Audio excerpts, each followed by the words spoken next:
Hey guys, मेरा नाम है सौरभ मिश्रा और आज इस वीडियो में हम लोग कोडसेट की एक प्रैक्टिस प्रॉब्लम को डिस्कस करने वाले हैं जिसका नाम है सेफ एंड डिस्टिंक्ट नंबर्स और इसका जो कोड है वो है CEQUAL। डिफिकल्टी लेवल इसकी सिंपल है और इसके लिए जो प्रीरिक्विजिट है वो सेट है। तो सबसे पहले चलते हैं प्रॉब्लम स्टेटमेंट पे और उसको विजिट करते हैं। तो यार क्वेश्चन सिंपली बोल रहा है क्या कोई, अगर मैं मान लू एरे है, तो सपोज दैट एरे में मानता हूं 3 2 1 5 2 9। तो किसी एरे में क्या ऐसे कोई दो एलिमेंट प्रेजेंट है AI AJ जिनका जो I और J है वो इक्वल नहीं है और AI और AJ की वैल्यू बराबर है। तो हम देख सकते हैं यहां पे ये टू बराबर है और IJ यानी दोनों की जो इंडेक्सेस हैं इंडेक्सेस डिफरेंट है। तो 0 1 2 3 4। तो हम देख सकते हैं इन दोनों की इंडेक्सेस डिफरेंट है बट वैल्यू सेम है। तो क्या कहीं ऐसा पॉसिबल है? अगर कहीं ऐसा पॉसिबल होगा तो ऑब्वियसली हम देखेंगे क्वेश्चन में क्या करना है। तो इनपुट देखते हैं। The first line of input contain a single integer t denoting the number of test case. Okay, the first line of each test case contain integer n और second line क्या बोला? second line of each test case contain n space separated। Basically पहले मुझे number of test case t दिया जाएगा, उसके बाद n दिया जाएगा यानी कितने नंबर होने वाले एरे में, और उसके बाद ai से लेके ai ऐसे n तक मेरा एक एरे दिया जाएगा। ठीक है, और आउटपुट में क्या करना है? For each test case print a single line containing yes या फिर नो। मुझे यस प्रिंट करना है अगर ऐसा पॉसिबल है और नो प्रिंट करना है अगर ऐसा पॉसिबल नहीं है। टेस्ट केस कितने अप्रॉक्स 100 होने वाले, 1 से लेके 100 तक, n की वैल्यू 2 से लेके 10⁵ तक, ai की वैल्यू 1 से लेके 10⁹ तक। ओके, और sum of N over all test case doesn't exceed 10⁶। Okay, now अब एग्जांपल पे मूव करते हैं। एग्जांपल सिंपली बोल रहा है। तो यार अभी हम लोग एग्जांपल देखते हैं। एग्जांपल में सबसे यहाँ पे 2 दिया गया है। 2 का मतलब है नंबर ऑफ टेस्ट केस और उसके बाद ये पहला टेस्ट केस है, ये हमारा दूसरा टेस्ट केस है। पहले टेस्ट केस में n की वैल्यू 4 दी गई है यानी 4 एलिमेंट होने वाले। तो एलिमेंट मेरे 1 है, 2 है, 1 है, 3 है। तो क्या कोई ऐसे दो इंडेक्सेस प्रेजेंट हैं जो कि इक्वल ना हो बट उनकी वैल्यू इक्वल हो? तो हम देख सकते हैं ये इंडेक्स और ये इंडेक्स, इन दोनों की वैल्यू इक्वल है बट दोनों इंडेक्स बराबर नहीं है। ठीक है, i not equal to j and ai equal to aij। तो यहां पे आंसर हो जाएगा यस, जैसा कि हम लोग देख सकते हैं इस जगह पे यस गिवन है। नाउ सेकंड टेस्ट केस के लिए कोई भी ऐसे रिपीटेड एलिमेंट प्रेजेंट नहीं है। ओके, तो सेकंड केस में मेरा सिंपली आंसर हो जाएगा नो। ठीक है, तो यार ये हुई अपनी प्रॉब्लम स्टेटमेंट। अब देखते हैं कि हम लोग इसका सोल्यूशन कैसे करेंगे। तो अगर मेरे पास एक एरे गिवन है लाइक 1 3 5 7 2 5 और 9, तो ये है मेरी एरे प्रेजेंट। एक चीज होती है जिसे हम कहते हैं सेट। सेट का क्या मतलब होता है? सेट का मतलब होता है सेट में जो बेसिकली एलिमेंट होते हैं वो डिस्टिंक्ट होते हैं, यानी सारे एलिमेंट एक दूसरे से अलग, कहीं भी कॉमन एलिमेंट नहीं होंगे। तो अगर मैं किसी एरे को सेट में कन्वर्ट करता हूं तो उस एरे से जो डुप्लीकेसी होता है यानी डुप्लीकेट नंबर है उसको हटा देता है। सपोज दैट अगर मैंने एक एरे में 1 2 2 3 लिया, एक लिस्ट में मान लेता हूं, और इसको अगर मैंने सेट में कन्वर्ट किया, ओके, तो ये कैसा हो जाएगा? ये हो जाएगा 1 2 3। तो डुप्लीकेट प्रेजेंट होने का क्या मतलब है? क्या दो ऐसी वैल्यू प्रेजेंट होने का क्या मतलब है जहां पे ai की वैल्यू aj के बराबर हो और i not equal to j हो? इसका क्या मतलब है? इसका मतलब रिपीटिशन यहां पे होगा, तभी तो दो ऐसी वैल्यू प्रेजेंट है जिनके इंडेक्सेस बराबर नहीं है।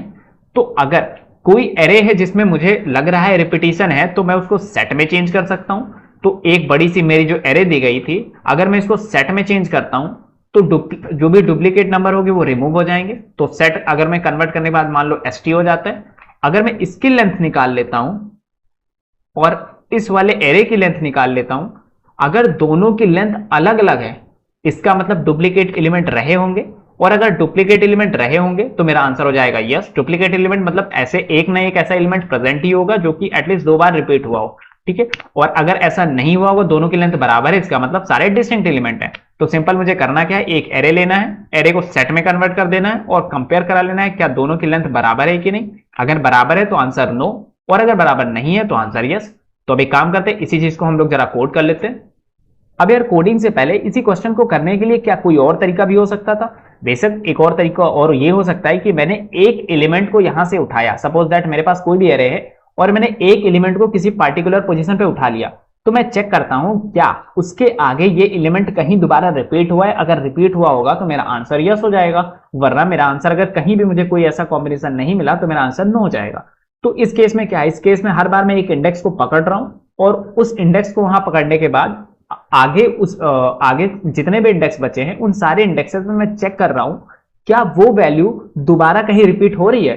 तो इसकी अगर मैं कॉम्प्लेक्सिटी की बात करूं, एरे है जिसका साइज n है, अगर मैं पहले इंडेक्स बार बार हर इंडेक्स पे एक पॉइंटर रखता हूं और बाकी आगे से वहां पे जो वैल्यू रखी है उससे चेक कराता हूं, तो बेसिकली मेरी जो कॉम्प्लेक्सिटी हो जाएगी वो n स्क्वायर हो जाएगी, क्योंकि मेरा लूप 2 बार चल रहा है। बट इस केस में सेट में कन्वर्ट करने की जो complexity approx big of n होती है, क्योंकि मैं एक एक एलिमेंट को सेट में डाल रहा हूं, और सेट से एक्सेस करने की जो कॉम्प्लेक्सिटी होती है, चेक करने की कॉम्प्लेक्सिटी होती है, वो बिग ऑफ बेसिकली 1 हो जाती है। ओके, और जो लेंथ है और लिस्ट की लेंथ है, अगर मैं लिस्ट की लेंथ बेसिकली अगर पाइथन में कैलकुलेट करूं तो लिस्ट की लेंथ निकालने के लिए बिग ऑफ कांस्टेंट टाइम में, बिग ऑफ 1 टाइम में हो जाता है, बट बाकी और लैंग्वेज में बिग ऑफ एन लेगा, max to max big of N लेगा। ठीक है, अगर कोई भी इनबिल्ट फंक्शन ऐसे प्रेजेंट नहीं है तो मैक्स बिग ऑफ एन लेगा, तो आपकी कॉम्प्लेक्सिटी ज्यादा से ज्यादा बिग ऑफ एन हो जाएगी। बट अगर दूसरा केस हम लोग ट्राई करें तो बिग ऑफ एन स्क्वायर जा रही है, तो बेहतर यही है हम लोग big of N solution use करें और सेट का यूज करें। तो एक काम करते हैं, कोडिंग करते हैं इसकी। तो यार अभी हम लोग पहुंच चुके हैं क्वेश्चन पे।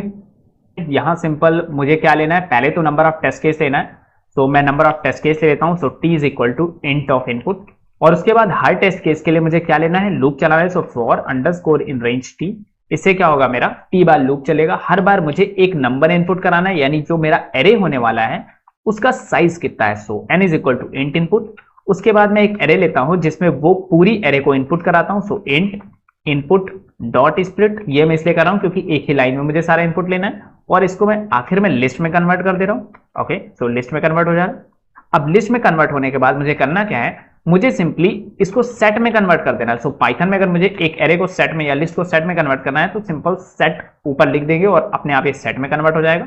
अब मैं चेक करता हूं कि अगर लेंथ ऑफ मेरा set equal to length of array हो, 2 बार इक्वल टू होगा, लेंथ ऑफ एरे के बराबर हो, इसका मतलब कोई भी डुप्लीकेट एलिमेंट प्रेजेंट नहीं है, इसका मतलब सिंपल मेरा आंसर हो जाएगा नो। तो प्रिंट एनो। और यहाँ पे ये भी कई बार लोगों को दिक्कत हो जाती है, और वो लोग क्वेश्चन सही करते हैं बट उनका आंसर रॉन्ग आता है। क्यों आता है, क्योंकि कई बार वो लोग ना इस चीज पे ध्यान नहीं देते। यहाँ पे वाई एस लिखा है, पहला लेटर कैपिटल है और बाकी लेटर स्मॉल है, सेम नो के केस में भी। तो अगर आपने नो को ऐसे लिखा है तो आपका रॉन्ग आंसर आएगा, आपको नो ऐसे ही लिखना है। ठीक है, एल्स मुझे प्रिंट करा देना यस। और एक और क्वेश्चन, इस जगह पे ध्यान रहे, इस क्वेश्चन में कोई भी एक पेयर अगर आपका रिपीट करता है तो मेरा आंसर यस होगा, जरूरी नहीं सारे पेयर रिपीट करने चाहिए। बहुत लोग को ये भी मन में डाउट होता है कि सारे पेयर को रिपीट करा रहे हैं, नहीं।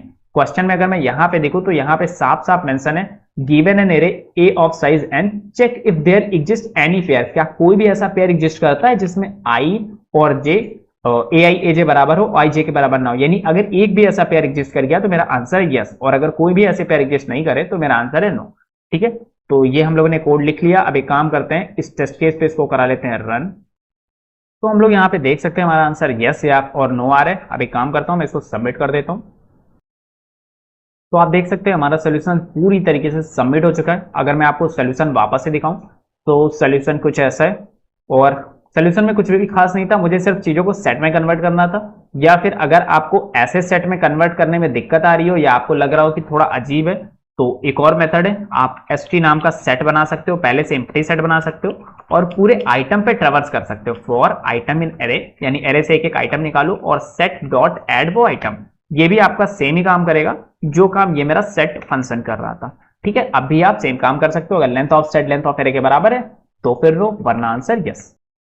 तो यार ये था हमारा आज का वीडियो। अगर वीडियो पसंद आई है तो वीडियो को लाइक करो और अपने दोस्तों में शेयर कर दो। और अगर आपके मन में किसी भी तरीके का डाउट आया हो तो यार कमेंट बॉक्स में जरूर लिखो। और सबसे इंपॉर्टेंट बात, अगर अभी तक आपने हमारे यूट्यूब चैनल को सब्सक्राइब नहीं किया ना, तो जल्दी से जाकर करो यार, क्योंकि वहां पे हर हफ्ते आपको डेटा स्ट्रक्चर एंड एल्गोरिथम और कॉम्पिटिटिव प्रोग्रामिंग के ऊपर बहुत सारा कंटेंट मिलने वाला है। और मैं मिलूंगा आपको अगले वीडियो में, तब तक के लिए कीप कोडिंग।